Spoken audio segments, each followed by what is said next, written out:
Is it done? Hello, everyone. Hello. Welcome to the Travel Trips training. I've never done one of these before. Just excited to be here from New Orleans for my daughter's graduation, but we can't miss a Friday for over 20 years. We've been doing this. Remember, if you want the Travel Trips guide, it's david@dmeltzer.com, david@dmeltzer.com, or my book, audiobook, ebook, or I'll sign a book, send it to you, pay for shipping and the book, not a problem. david@dmeltzer.com. Let's get started with the travel trip training. I've been traveling 200 days a year or more for over 30 years and have learned a lot along the way. So I've made a list of all the different things to discuss. Remember, most importantly, I am taking Q&A. So load up the Q&A there with the questions that you have online, IG, or Clubhouse. We're going to have all Q&A answered for everybody here. Welcome. All right, here we go. Travel tips, starting with know your trip. You know, we talk about an investment, knowing your timing and your risk tolerance. You need to know the same thing. What type of trip are you taking? Where are you staying? What are you doing? These are important questions. So your first checklist for a trip is being a student of your calendar for your trip, understanding all the travel that's necessary, all the things, requirements that you have in order to determine what the best way to take the trip is, meaning direct flights, not direct flights, the airlines, first class, coach class, determinative upon what the timing of the trip is and what the requirements of the trip is. You're going to want to invest your money on your trip in the important thing, the what, personally, experientially, production wise, and receiving wise. You're going to want to make sure that you have the necessary alignment with your trip, the same as an investment. Timing and risk tolerance, looking to see, you know, if I'm only going to spend, for example, a couple hours in my room, or if I'm taking an overnight flight, I may want to get a room from the night before because I have a few hours to shower, take a few hours to nap, get ready, do business, etc. And it's well worth the extra day of getting a hotel room, and I do that all the time, to be able to save the time on the front end and take a red eye and then get into a hotel room 5 a.m. when you land. All types of things that happen. So first tip is to make a checklist about requirements for your trip, timing, different personal, experiential, whatever it is. Make a list, look at it so you know where and what to do. So the first thing is, you know, getting to the airport. We want to determine how long it's going to be if you want to park a car. And if you do park your car, one of the tricks that I've learned, or tips that I've learned, is always park your car with your nose out. Much easier to find. If anyone has taken longer trips, especially, and parked their car, it can't remember, take a picture of everything, by the way, on your trip. Another essential, I take a picture of what I packed. I take a picture of my passport, my driver's license, a credit card. I take pictures of everything or anything that I may forget or lose or get stolen. I take a picture of it. Cannot be more valuable than to take the time to snap photos of, you know, your car with the nose out so that you can find that car easier and save yourself a ton of time if you do park your car. If you don't park your car and you get a ride, make sure that, once again, that if that ride is from family, friends, or associates, that your arrangements are there to be most efficient with your time, to drop you off, know the terminal at whatever amount of time that you need, whether you have Claire or TSA, or if you're checking bags or not. I'm a big fan of doing everything I can not to check bags. I would rather purchase clothes, FedEx clothes, than actually have to check a bag. Too many things happen that are inefficient when you have to check your bag. If you do, make sure that you take pictures of the bag itself and what's the contents of the bag.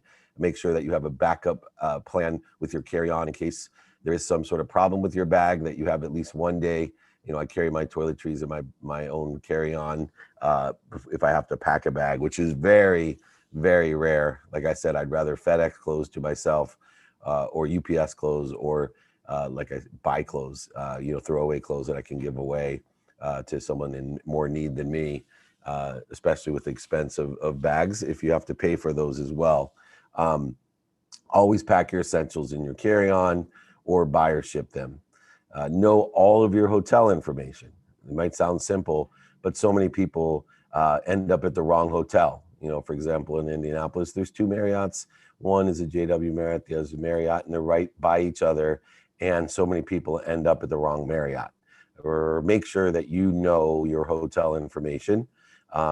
Always save your boarding passes as well. You never know where that information, or at least take a picture of your boarding pass or have a digital one. Make sure that you save all the flight information, the gate information. These are all the things. Also know when to use a sky cap, right? A sky cap can be used to skip lines.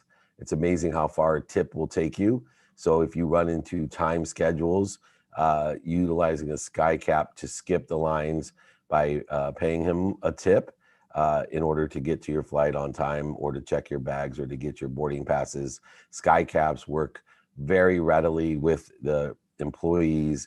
They have a great relationship, and to be able to give them a little bit something out extra, a little lanyap, it'll go a long way with the sky cap. If you're a new traveler, if you're taking new travelers, start with something easy, right? My kids have been traveling for years, but I didn't just throw them to the wolves on their first trip and send them off to Kenya, right? Give them an easy 1 hour trip with you, and explain and teach them all the nuances of traveling, and or yourself, if it's your first time traveling. Make sure your phones are all sorted out. There's a whole system for phones to make sure they're charged, to make sure you have additional chargers. Prepare for the chargers not to work at the airport. Prepare for the chargers not to work on the airplane. Prepare for the internet not to work in the airport and the airplane. Make sure, as I am in the hotel room today, I have a backup system because the hotel internet is down. And so the training here would not be going on right now, but for a hotspot that I have, and was prepared with 2 and 3 backup plans in case power or internet doesn't work. Make sure you think through these things. It can change your entire trip in productivity, especially if you're not prepared with stuff to do with no internet, or you're not prepared to do with stuff with no power. Make sure that you have prepared yourself to use that time, whether it's for rest or meditation. Sometimes I will take flights purposely at a time so that I can just rest. I can sleep, and I can overlap my sleep with getting or teletransporting myself from one location to the next. There are all types of productivity. Remember, when you travel, on average, it could take 6 to 8 hours to get to even the most simple destinations. And if you could save 2 hours or create 2 hours of productivity, and if you travel 10 times a year, that's 20 hours. That's almost 3 days of productivity. 100 times a year, that's 200 days, 200 hours, right? And if you're like me, 200 days a year, each time I'm 2 hours more productive by creating these systems, right? It's 400 hours of productivity. That's 10 weeks of productivity. And if you do that over 20, 30 years, it's amazing how much farther you get compared to other people just from understanding productivity. Remember, you get improvement by utilizing measurables, and these measurables are important. Luggage, right? Not only do we need to understand internet and power, but luggage. Use the right luggage. Think about what you're doing as you create the criteria or the resource list for every single trip. That's the majority of what we do, and we align it as a student in your calendar. Make sure you pack the right luggage, right? The luggage that will fit on the overhead. I purchased a perfect bag that is the maximizing space for the overhead. It's long and flat, and it allows me to have not only packables, but it also allows me to have hangables, and including the right gear beyond luggage. So the right gear, flashlight. I actually create what's called a go bag, and the go bag is an accumulation of all the lessons learned. And all of these tips, like I said, all these tips are in the exercise I created. If you want them, just email me, david@dmeltzer.com. But the go bag is a golden secret that I've learned. So throughout a trip, you will think about, gosh, I wish I had Q-tips. Oh my gosh, I wish I had a brush. I wish I had an extra charger. I wish I had a Tide stick. I wish I had, tape. I wish I had clothing tape. I wish I had collar stays. I wish I had a pair of socks. Whatever it may be, every time I said I wish I had on a trip, I went home or during the trip bought it for my go bag. And therefore, my go bag is either put into a carry-on or a separate carry-on by itself, determinative upon where I'm going and what I'm doing, that has every single item that I wish I would have had in, whether it be a flashlight or Q-tips or suntan lotion. And it's amazing. Band-Aids, creams, whatever it is, all travel size. So I always have a little toothpaste, a little shampoo, a little soap, a little ear things, whatever it may be, all are there. Another thing is backup data. Make sure you have 1, 2, or 3 sources to get the content that you need. Backup data on sticks or memory, external memory drives, laptops, phone, etc. Cloud data backup. Make sure that everything's backed up accordingly so that it will save you and make you more productive, etc. Another one that's new over the last few years is apps, right? Do a resource check on the applications that you can use. For example, Flight View is one that is very critical for me, where I put all the flights in the trip that I'm going to take, and it keeps me up to date right from the source, what gate, what terminal, what times the actual plane is going to land, and in what gate you land at. If you're connecting flights, it's especially valuable to have apps like that. But I would make sure that you do an app check of what apps you're going to use and need to use, and make sure they're up to date, make sure they're working, and you can also work from there. So that's a new one on there. Towel. It's nice to pack a towel for a variety of reasons. If you have room, I always try to pack a towel and utilize that, rolling it up. Now, packing itself, the best tip I have for packing is determinative upon what your trip is like. Use YouTube. YouTube has so many great packing tips, from using the plastic from your dry cleaning and rolling clothes up in there so they don't get wrinkled, and rolling clothes in general, to how to pack jeans, dresses, hangers, whatever it is. Go ahead, use YouTube for the best techniques on packing what you're going to pack. If you have dress shirts, put in dress shirt packing. If you have jeans, put in jean packing, shoes packing, accoutrement packing, whatever it is. You will find unbelievable tips on YouTube of how to pack. I already talked about extra socks. Make sure that you have all the necessary cards that you need, and you've taken pictures of those: bank cards, credit cards, passport, insurance cards, whatever they may be.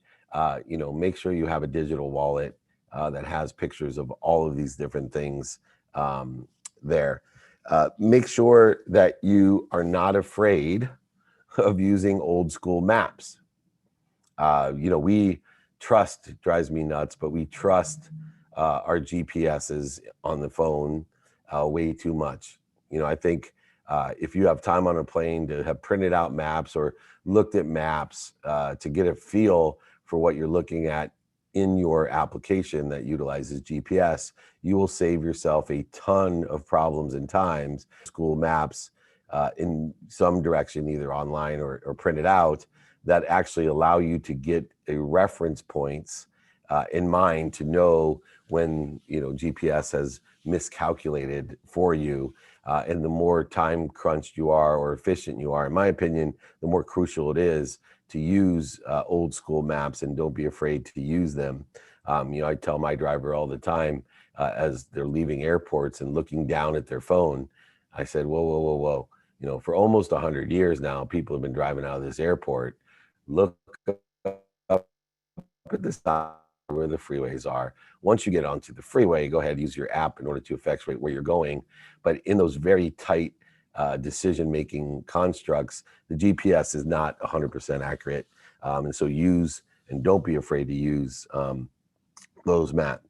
Also, determinative upon the type of trip that you're taking, don't be afraid to go to the tourism office. There's so many great resources of knowing where things are, what's close to here. If you have business meetings or personal issues that you want to deal with, what the shopping, the food, all of these things, your tax dollars that paid for tourism offices that literally know almost everything around you to ask questions and to be prepared. Um, I also am not a big fan of money belts. I think money belts are a target. People see you using a money belt, you become a target. And so when it comes to keeping my things safe, I have hidden spots that I use, and I vary them, determined upon the bag I have, the clothes I have, where it is to hide my valuables. And I only take with me what I'm going to need, especially on the financial side, trying to use Venmo and credit cards and only bring as much cash as I need or think I would need in any circumstance, or any cash I would be, not afraid to lose. Let's just put it that way. Uh, Always carry some sort of lock with you. If you have longer trips, it does not hurt. Uh, I also believe, reading about an area, if it's a personal trip, will enhance the trip as well. Um, One of the other tricks that I use is I scout out, I believe in having a very inexpensive gym that's nationwide. And you all know the names of these gyms.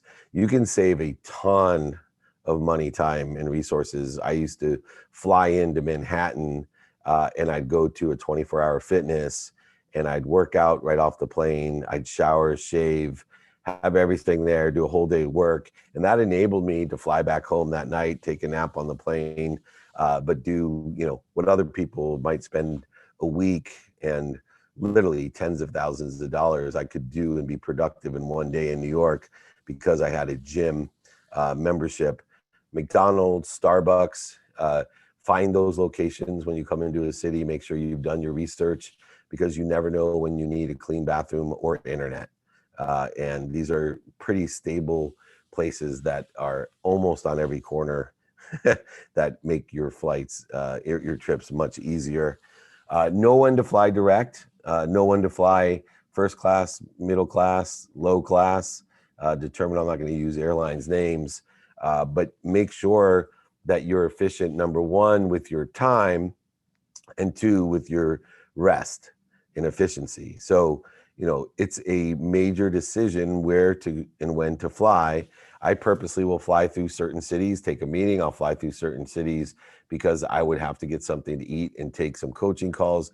I will take a direct flight or fly overnight when it's most productive, efficient, effective, and statistically successful. Um, Watch your lines, right? Look for, if you have places you need to go that have lines, look for the lines with experienced travelers in there. Look for lines that seem to be moving more efficiently than others. You can save hours of time in your trips by either finding out if there's a way to get around the line, fast passes, speed passes, tips, things like that. You do not want to spend your business or personal trips in line. So figure out the best ways to manage the lines as well. Always ask names of people and ask for upgrades. Remember, Dave Meltzer specialty in everything is don't be afraid to ask for help. I have gotten more things by being kind. I bring gifts and tips for everyone that I can, especially the manager of the hotel, making sure that I ask their name and ask them, "Hey, do you know anyone can help me? I really need a room with this or that, or a bigger room if there's one available." Even if I don't have the travel criteria to do so, 80% of the time or so, people are so gracious if you're nice, and they're the power that the people have that most people abuse all day long. If you treat kindly, it's the power they have to upgrade you to the presidential suite, or to get you a reservation at a restaurant, or just these critical things that can happen as we travel. Kindness is a superpower to people. Tipping is a superpower to people. It's amazing, if you treat people nicely, kindly, and what they will do for you. And don't forget to ask. Very, very important. Know where libraries are as well. These libraries are empty, quiet places. Once again, you never know what you're going to need for or do, but a library is a safe place that has internet connectivity, bathrooms, quiet places. They actually have phone rooms as well, and they are not used very often, but they are in almost every city. Uh, Eating, make sure that you scout out your eating, your hospitality, your timing, not only eating, uh, I'm losing track here. Sorry for it's your sleep. Sorry. Woo. I have a sleep strategy for every trip. I make sure, like I said, this checklist of resources to see where I can pick up the best sleep. And it is also, the criteria of a room. If I'm only going to be in a room to sleep, I want to make sure they have a nice bed, or if I need to shower, a nice shower. Or if I'm doing meetings, I'm going to try to get upgraded into a room that has a meeting room or a living room, or the hotel will give me a meeting room, a quiet place. You can save so much time by being the center point and having what I call holding court.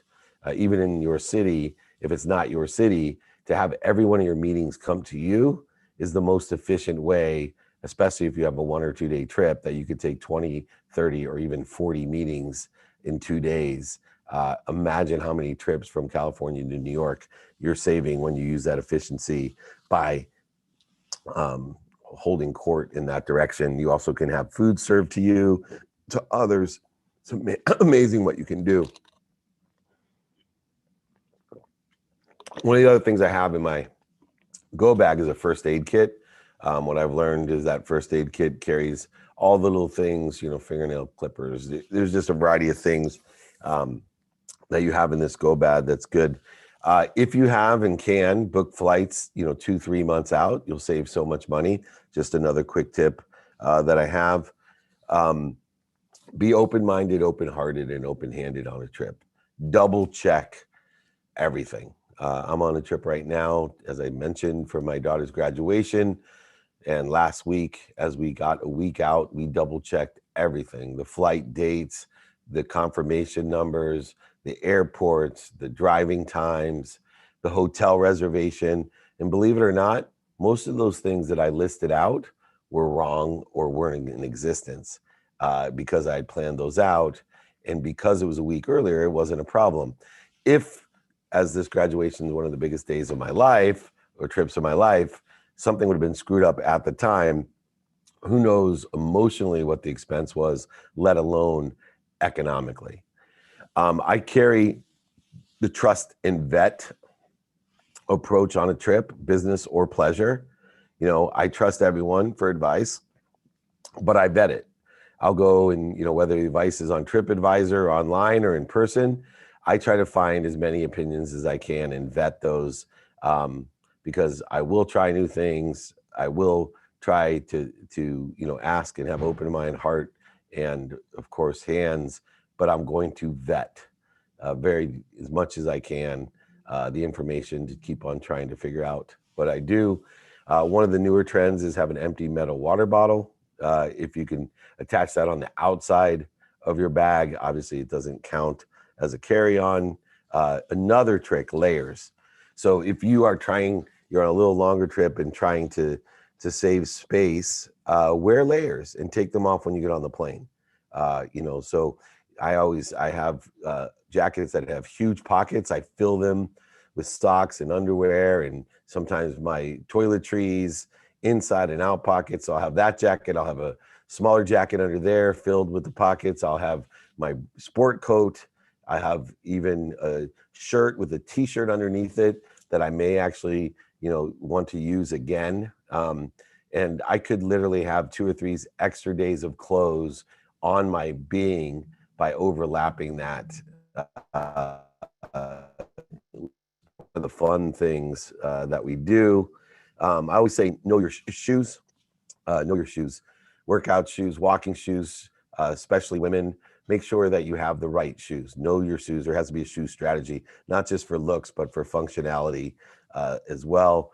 Walking tours are great to take on personal trips. Attraction cards are great to use. Uh, Determinative upon, I always hide emergency cash, and that's hidden. I will sometimes, determinative upon the hotel, use their safe, but make sure that you take a picture of the safe, put it into your phone as well, so you remind yourself in some respect to make sure you get your stuff out of the safe. Um, ask. Travel insurance is another big question on tips. If there is the likelihood that you may change or cancel a trip, or something could happen, go ahead and pay for the insurance.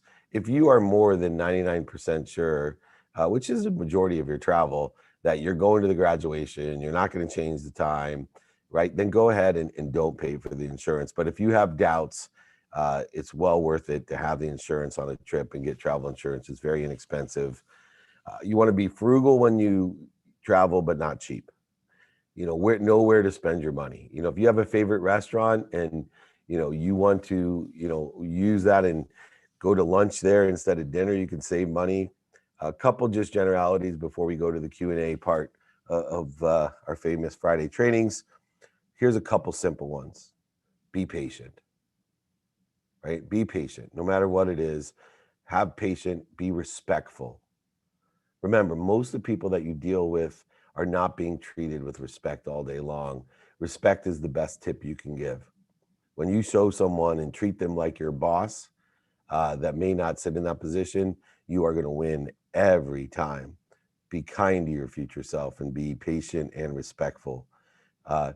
Relax, right? If you feel, that there's triggers going on and need to be offended and need to be anxious, frustrated, worried, angry, guilty, offended, all these things happen when we travel. Just stop, drop, and roll, breathe. Don't try to resist it. Take a moment. I had a horrible experience when I was at the NFL draft a couple weeks ago.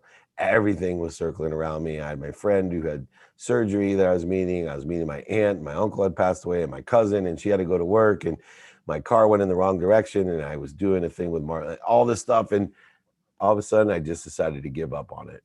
I just decided to stop, breathe, and start over. And that's what we want to do. Try to also, take pictures on your trip so that you have, things that will remind you who you met, so you can follow up appropriately.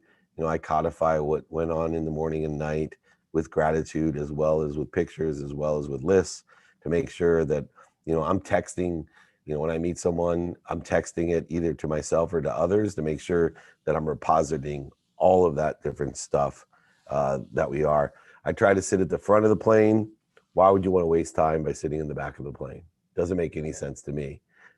It can, think about it, each flight, it could take 30 minutes extra if you're at the back of the plane on average. So on there and back, it's an hour of your life of productivity to sit there.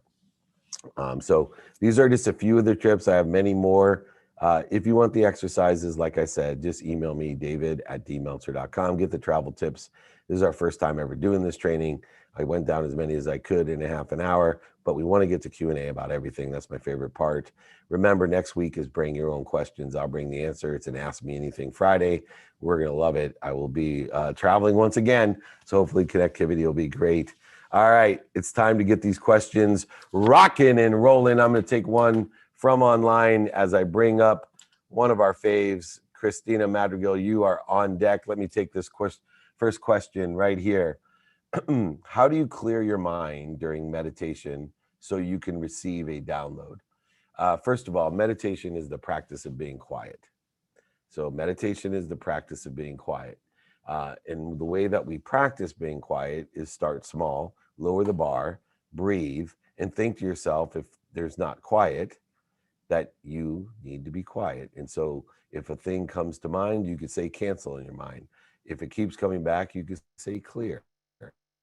You breathe your nose out through your mouth. Remind yourself, this is the practice of being quiet. And soon this muscle starts taking over and allowing you to get clarity, balance, and focus on what you want. And when you clear the interference between what you and you are connected to, it's extraordinary the downloads that you receive, the information that you receive, and then you learn through that meditation to transcode that and transform it and transition it into a material way. And so you clear that mind by understanding it's a practice of being quiet and clearing the interference between you and the ultimate truth, the source, the light, the love, and the lessons will come through that download to transition and transform and transcode into your material life. There's a balance that is created between the truth and humankind, which we can get into later. Christina, welcome. How are you? Hey, happy Friday. Thank you so much. What's going on? Great.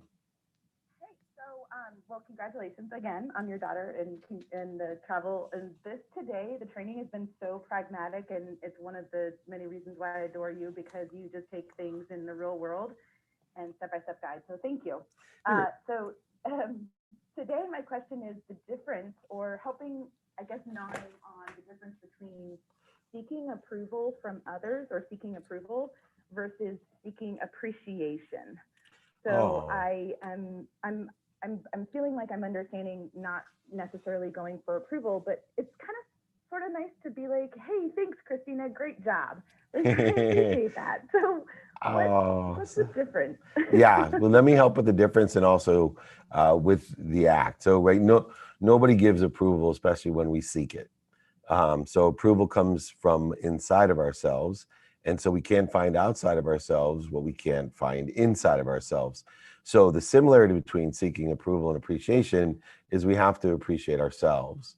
In other words, when we do things unconditionally, when we know that this is something that makes us feel good by allowing things to come through us with appreciation, people will appreciate it. Will they always articulate their appreciation? No. How many times do we tell someone, hey, you didn't appreciate this? Oh, yes, I did. Well, you didn't even say thank you. Oh, I'm so sorry. Right? We're human. There's once again this reconciliation of the truth and humankind. And it's so difficult because we project this expectation that people are better than we are. How many times have we forgot to say thank you? How many times have we maybe appeared not to be grateful or even appear to approve others?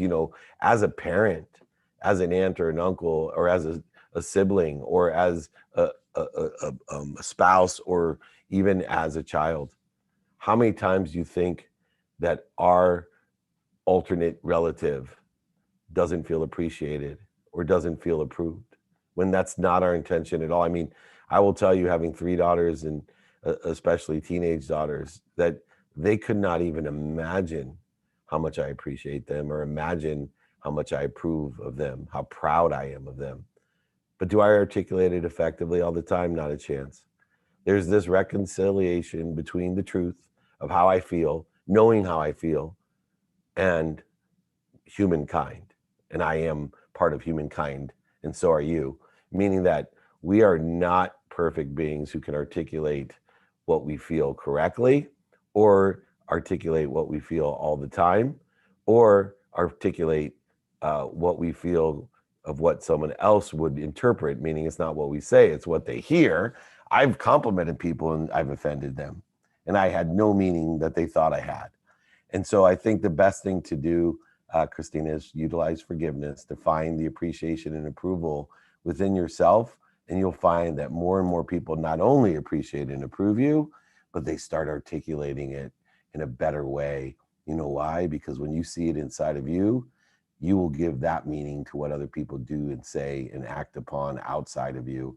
And the same acts that used to seem to you or perceive to you to be non appreciative or non approval will absolutely feel emotionally that you're being approved and appreciated. Does that sound fair? Oh my gosh, yes, so much. Thank you. Thank you. Thank you. And I appreciate you Thank always you. asking questions. Again, it always, for anybody that does these things, fireside chats or, clubhouses or whatever, we all know the first question, is most important. So I just want to articulate to you, Christina, that I appreciate you always having that first question ready for me, because they start lining up behind you every time. And thank you for breaking the ice. All right, I'm going to take a quick question online, and then Kelly Kay, you're going to be up next. The question is forgiveness the key to happiness? So the key to happiness is that you already are happy, just like you already are healthy, just like you already are wealthy. And forgiveness is the key to clearing the interference between you and what you already are. And so forgiveness is a key to clearing the interference. Forgiveness is the key to radical humility, to allowing you to identify the triggers of the ego and also to resolve the triggers of the ego. Forgiveness is one of the tools to reconcile this great truth of happiness with humankind, with what we are, an amalgamation of feelings and embodiment that is confused and creates interference between what we are and what goes through us, with gratitude, forgiveness, and accountability. So look at forgiveness as a tool to clear the interference between you and what you already are. And you already are healthy, wealthy, happy, worthy, or anything else you want to be. You already are those things. Let's use gratitude, forgiveness, and accountability to clear the interference. Let's use stop, drop, and roll when we identify the triggers that are interfering with that happiness or other things that you already are. Thank you for that question. And now, Kelly Kay, what's going on? Hey, how are you? And this is my first time in here. Thank you so much for hosting. Thank you. My question, thank you. My question is, I have a partner, so I have a co-founder and a couple of other people that are interested in working with me and what I'm building. And one partner, it's such a strange problem to have, but he will often do things without asking that are meant to be kind of like surprise helpful, but I would prefer being able to discuss and, be part of those decisions. How in the world am I supposed to not come across as unappreciative of someone just going ahead and making the call to do something? But I'm the CEO and I need to be kind of filled in. Does that make sense? And so I'm trying to navigate gratitude, but also leadership. If you have any thoughts on that, thank you. What a great question. And, this is a management tool that I've learned over the years by understanding how to communicate what needs to be reviewed and what doesn't, what needs to be approved and what doesn't. And it is a fine line, and it's a subtlety that needs to be expressed, especially as a leader. We are trying to be intelligent followers. What does that mean? The best way to approach someone when they are acting with good intention, but in an inefficient manner, is to use teaching and learning as the lower vibrational methodology in order to effectuate communication. In other words, ask them to teach you what they did and why they did it. And then through that teaching, saying, hey, I want to know how you're doing this. And this could be one of these surprises that he's doing or she's doing, whatever it is, and have them teach you what they're doing. And I want to get your mindset through that. Okay, you were thinking this, and say, would it be possible if you could have done this? Do you think it would have been better if we did this? And through those teachings, you are lowering the resistance between you telling them what to do instead of finding out what they're looking and listening for, what their objectives are. And you may actually learn that you may not want him or her to ask you every time. And so I think using learning and teaching, reminding yourself as a leader, you're an intelligent follower, and taking the position of a follower and an intelligent one to understand why and how and what they're doing in order to effectuate either that they're doing it better, or there's a better way to do it, or there's a different way to do it, but using teaching and a low resistance as an accord to get that mutual understanding and relationship and change that you're looking for. Does that sound fair? Absolutely. That's fantastic. Thank you. You got it. Thank you, Kelly. And you come back again. We love having you in here. Okay. Thank you. Thank you so much. Cool. Okay. I'm going to take another question online. And Rehan Zab, Z-A-I-B, if I butchered your name, I forgive myself and hopefully you'll forgive me as well. But let me get a quick question online and then we'll get to you. Looks like we got a travel tip here. When you have back-to-back connecting flights, how do you steer clear of anxiety or frustration? Okay.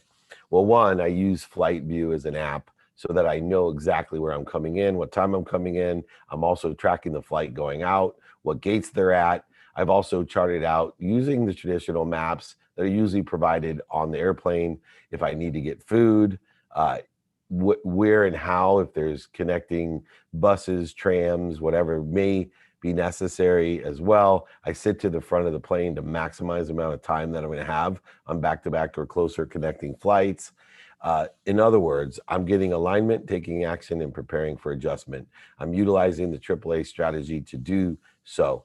If anybody wants the AAA strategy document I have, just email me, david@dmeltzer.com. I'll send that, the travel tips. I'll also send my book to you. It's in my book, ebook, audio book, or a hand-signed book from me. I'll ship it to you. I'll pay for the book and that. So make sure you use the AAA strategy. Get alignment with the connecting flights by using the apps, the maps, and any other resources you have. Take action, but prepare for adjustments, and you will have no anxiety or very little frustration. All right, Rehan, you're up. What question do you have for me?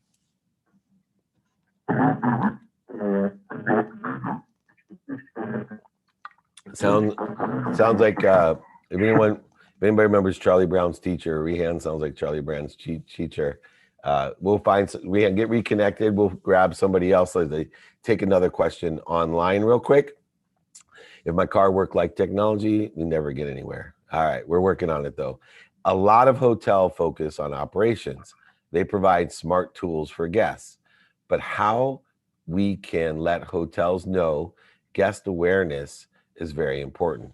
Well, just like in any relationship, our personal relationship, we can ask, right? We can ask, what's so nice about a hotel is like going to college, right? The best thing you can do is actually spend time with your professor and let them know your intentions, ask them for help, become an investment of theirs. You'll get better grades every time by aligning with your professor. Think of the hotel management, especially the operations people, as your professor. When you get there, you want to ask them and also let them know what your objectives are. I like this. I don't like this. Do you have this resource? Can you help me? Do you know anyone here that can help me? What should I do with this? You become an investor of the general manager, the directors of operations, the director of sales, the house cleaning, and you also provide value to them. Either appreciation, acknowledgement, something they get very little, or cash tips or presents that you may have. I always carry, different things with me, books and gifts that I love to give. $2 bills is one of my favorite ones. It's amazing. The special energy and appreciation and acknowledgement and monetary gain, carrying $2 bills around and telling people, when you tip them a $2 bill, hey, this is lucky. I've been carrying these $2 bills. These are lucky $2 bills. Not only have you given, it's amazing. I've given $2 bills. I carry them all the time in the cities. And when I'm with my children, I make sure they hand out these $2 bills to everyone, look them in the eye, tell them, God bless you. These are lucky $2 bills, and you're going to have an unbelievable day. It's amazing how many people that are in serious economic need won't even spend the $2 bills and remember us. I've had people who are living in the street, and I come back to a city weeks later and they literally will come up and show me the $2 bill. And usually if they do that, I'll give them a $100 tip just to show them what good luck comes from carrying and holding that $2 bill. I actually manifest or materialize the truth from it. Let's bring up Laura. Laura, are you available? Hi, David. Hi. You got a question for me? I do. Firstly, I'd like to say thank you. I've been joining your room and listening to you for the past few weeks now. So thank you so much for all your valuable content. Thank you. Well, we love having you on. Thank you. So I guess my question is, I'm a health coach for women with a chronic illness and really trying to help them develop a self-care plan that, reduces their stress or inflammation or nutrition-induced stress in their body, and really trying to develop a self-care plan that keeps up with their daily demands and their physical needs. And I've been doing this for about a year now. And I'm really struggling to get over the hump of putting out really valuable content. I host a ton of free master classes, and I'm also all over social media. So my hump is really, I put out all the valuable content, but I'm struggling with making the sales and closing with clients. So I was wondering, at this stage of my business, what is it that I'm really not seeing that I could do to maybe pivot? So lean into what you are doing. When we want to pivot, when we want to find more time and more opportunity, the best way to do it is to lean in what we're doing, meaning lean into efficiency, effectiveness, and statistical success of what we're doing. Utilize the lenses of productivity, of really analyzing and studying how productive am I at what I'm doing? How much value am I providing? Where am I providing it? Who can help us? Knowing the 5 daily practices of knowing my what, knowing my personally what, experientially what, giving and receiving what, knowing my who, not only who can I help, which is quite definitive in what you're doing, but also who can help me, know your how, right? By studying with productivity, accessibility, and gratitude. The accessibility is a duality. The accessibility says, how accessible am I to others and how am I accessing what I want? And of course, gratitude is giving meaning, the right meaning, by leaning into what you do today, by learning even better to love what you do today so that you have more time and more opportunity. The better we get at what we actually are doing, the more time and opportunity we're going to have to do other things, more things, and allow those things to mature and aggregate and compound on themselves. So then I have actually 2 great choices or 3 great choices or 2 great businesses or 3 great businesses. Too many people try to diversify their focus, and then they end up dissipating and diluting the initial things that they have that are creating an opportunity in time, and then the time and opportunity diminishes and both fail. So what you need to do is, through those lenses of productivity, accessibility, and gratitude, lean in by increasing the skills, the knowledge, and desire that you have. Know your what, your who, your how, your now. Start prioritizing effectively what's important to you. And then, of course, reduce the interference by practicing ending fear. In other words, the definition of knowing your why. Once again, I'll send that to you, Laura, as well. David@dmeltzer.com, the 5 daily practices, my travel tips, AAA or audio, my ebook, or I'll sign a book and send it to you, Laura. If you just email me, david@dmeltzer.com, or anyone that's listening. Great question. Thank you so much for joining us. Thank you. Awesome. All right, I'm going to take another question online. Anybody else that has a question on Clubhouse, let me know. We will start here. What do you consider your greatest success as a father? 4 things. If my children are healthy, if my children are happy, if my children appreciate me and others, and if my children love themselves. Those are the 4 things that I look at as a great success. Is my children are all healthy, they're all happy, they all are appreciative, and they all love themselves. Greatest success as a father is their continual progress in these 4 areas, which creates an extraordinary abundance and happiness to and through me, knowing that I'm planting seeds for the future, planting seeds under trees that I may never sit under. All right, we have another question on Clubhouse. We got one of my team members, and he's doing such a great job. He's my savior. His name is Jesus. Hey, Dave. Thanks for the introduction. Real quick question about the graduations and stuff. What should we take out of a graduation, and what lens should we look through? Yeah, so, taking from a graduation is, we don't want to attach our emotions to the outcome. What we want to do is attach our emotions to the journey, to the enjoyment of the consistent, persistent pursuit of our potential. A graduation is a milestone. It is not something that we attach our emotions to, but through.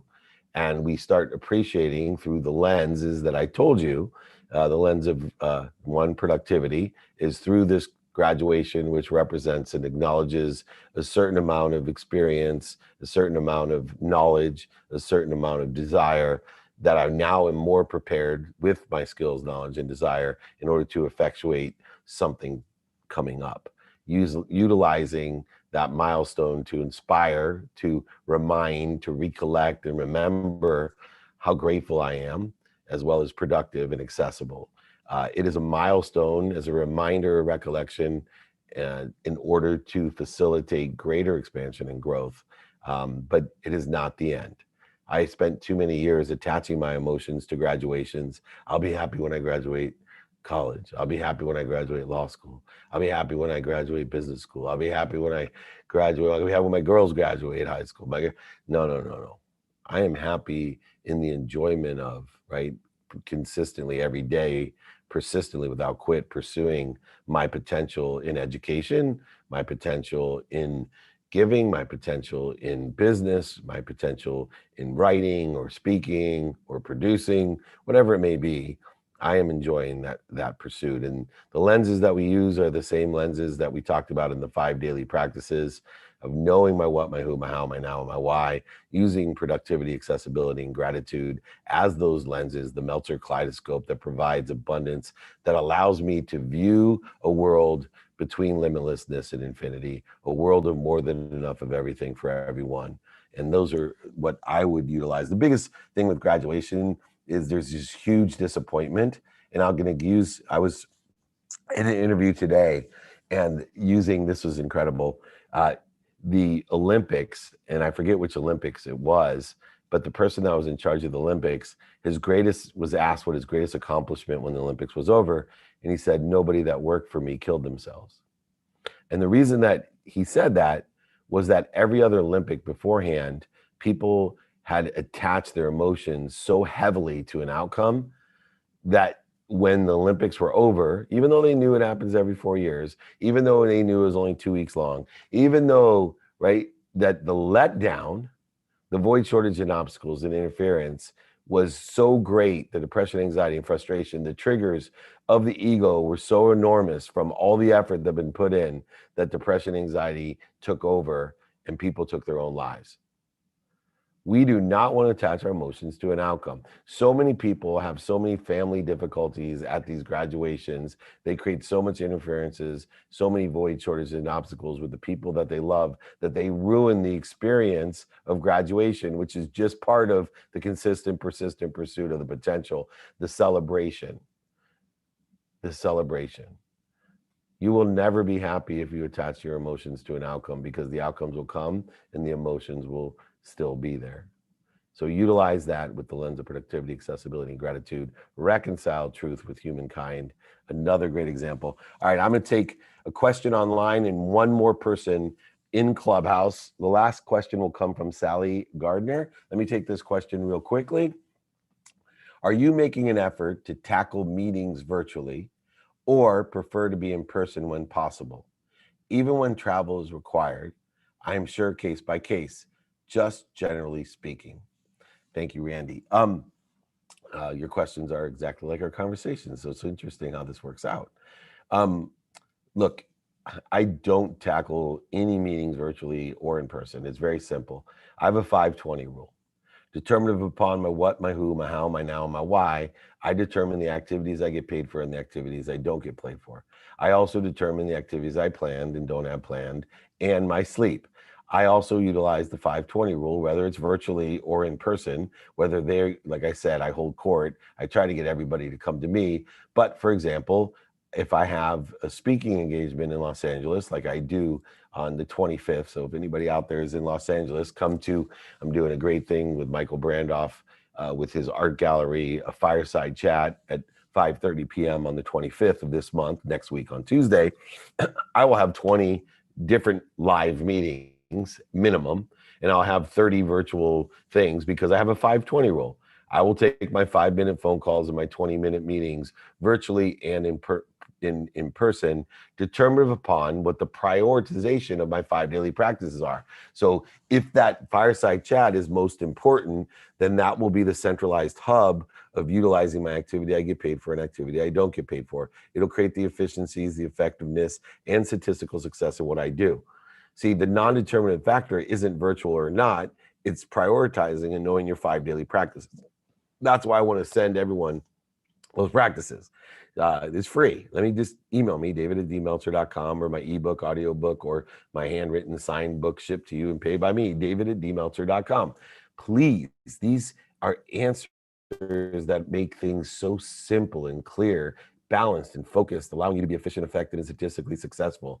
You can bend time with productivity, accessibility, and gratitude. You can reconcile the truth and humankind and the imperfections that exist between the continuum of the conscious, the subconscious, and the unconscious mind, between your practicality and your emotions, your faith and your dollars. Both currencies can be reconciled in this truth versus humankind scenario. It's not a matter of virtually or in person. It's a matter of prioritization and utilization of time. Thank you so much. Last question. Here we go. My friend Sally Gardner, what do you got for me? Hey, David, thank you so much for allowing me to ask a question. I loved what you were saying about don't attach emotions to an outcome. That's a super important piece of information, a great nugget. So my question is, what should one expect from a mentor versus from a coach? Thank you, Sally. I love that question. And I think there's three things: a mentor, a coach, or a teacher. So a mentor, people used to ask me this question, by the way, my favorite joke was $500. That was the difference. $500 an hour, but that's not true. A mentor, Exactly. a mentor is someone, thank you. A mentor is someone that gives the best of themselves. So a mentor sits in a situation that you want to be in. They're the ones giving you directions on how to get there from their own personal relationships and situational knowledge. A coach may not have all the knowledge, but they have the ability to bring the best out of you. See, a coach may not have the same knowledge as you, or talent as you, or relationships as you, but a coach is someone that brings the best out of you, not giving their best to you. And then a teacher is someone that is able to explain to you how to effectuate what a mentor or coach it may be giving you or getting out of you. And so a teacher is someone that actually can explain it to you in a simple way. Yes, people can be all three. So don't think there's only one. But it's important, I think most important, that when you're in a relationship in this type of nature to help people, that you determine, does this person need mentoring? Does this person need coaching? Or do they need a teacher? And when and where to be a mentor, a coach, and a teacher, especially as a parent, is so essential. What a great question. So remember, give the best of yourself as a mentor, get the best out of them as a coach, and explain things so that they understand them as a teacher. Sally, you're incredible. What a great way to end. I'm going back to celebration.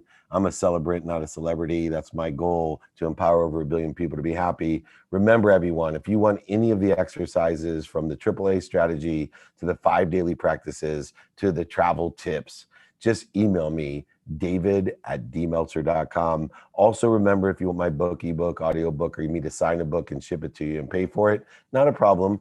david@dmeltzer.com. Every Friday, 11 a.m. Pacific, no matter where I am, what country I'm in, I will do my best, as I have over the last 20 years, to help people and allow them to empower others to be happy, to make more money, help more people, and have more fun. Next week's training is BYOQ. You bring the questions, I'll bring the answers. Remember, most importantly, everybody, be kind to your future self and do good deeds. We'll see you next week. Thank you.